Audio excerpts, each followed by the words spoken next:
Punjab assembly का इजलास अपने मुकर्ररा वक्त से 1 घंटा ताखीर से स्पीकर राना मोहम्मद इकबाल की ज़ेर सदारत शुरू हुआ तो deputy opposition leader Shaukat Basra ने पॉइंट ऑफ ऑर्डर पर बात करना चाहिए, लेकिन स्पीकर ने इजाज़त न दी, जिस पर अपोजिशन ने ईवान से वॉकआउट कर दिया। हुकूमती अरकान उन्हें मनाकर वापस ले आए तो वक्फा सवालात के बाद deputy opposition leader Shaukat Basra ने कहा कि वज़ीर आला शहबाज शरीफ कहते हैं कि उनका रेमंड डेविस की रिहाई से कोई ताल्लुक नहीं, लेकिन सूबाई वज़ीर कानून ने दैयत लेकर रेमंड डेविस को रहा करने की खबर सबसे पहले बरीक की। उनकी इस बात पर हुकूमती खवातीन अरकान ने अपोजिशन की सीटों पर बैठ कर नारेबाजी शुरू कर दी, जिससे कान पड़ी आवाज सुनाई नहीं दे रही थी। इस सूरत हाल पर अपोजिशन अरकान भी किसी सूरत पीछे न रहे और स्पीकर डाइस के सामने धरना दे दिया। हुकूमती खवातीन ने इस एहतजाज के बावजूद स्पीकर की बात मानने से इनकार कर दिया। दूसरी तरफ शौकत बसरा ने अपनी तकरीर जारी रखी। उनका कहना था कि पंजाब हुकूमत ने रेमंड डेविस की रिहाई का सौदा किया है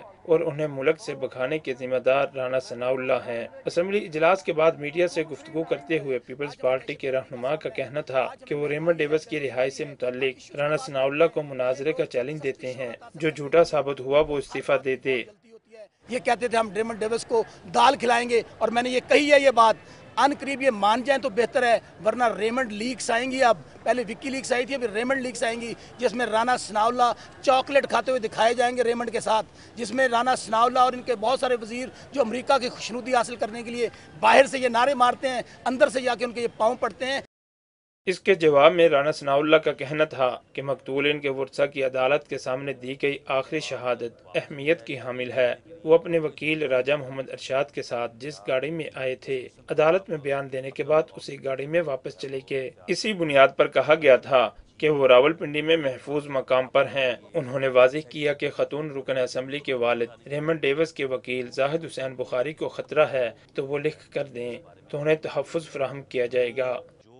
रेमंड डेविस के रिहाई में जो किरदार हैं उन किरदारों से कोई आदमी अब नावाकिफ़ नहीं है और उसके ऊपर बिल्कुल पूरी कौम को अफसोस भी है और गम व गुस्सा भी है कि ये मामला इस अंदाज से जो है ये हल नहीं होना चाहिए था। लेकिन बहरहाल जिन वरसा ने दियत वसूल की है और जिन लोगों ने इसको मैनेज किया है, मैं समझता हूँ कि वो लोग इस सारे वाक़े के जो है वो ज़िम्मेदार हैं। एक आदमी जब इस किस्म के आदमी का वकील बनना सिर्फ इस खातिर के डॉलर ज़्यादा मिल रहे हैं कबूल करता है तो फिर उस नफ़रत का भी उसे जो है अंदाज़ा होना चाहिए।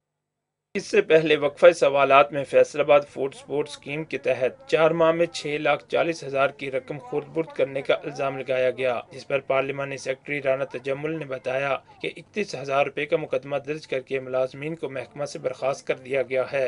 अपोजिशन रुकन असम्बली अशरफ सोहना का कहना था कि वज़रा अपने महकमों की जिम्मेदारी अदा करने में संजीदा नहीं। वक्त खत्म होने पर स्पीकर ने असम्बली इजलास बुध की सुबह 10 बजे तक के लिए मुलतवी कर दिया।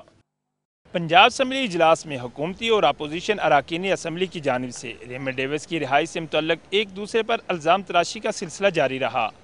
कैमरामैन सुहेल दानिश के साथ हाफिज़ अब्दुल रहमान, वक्त न्यूज़, लाहौर।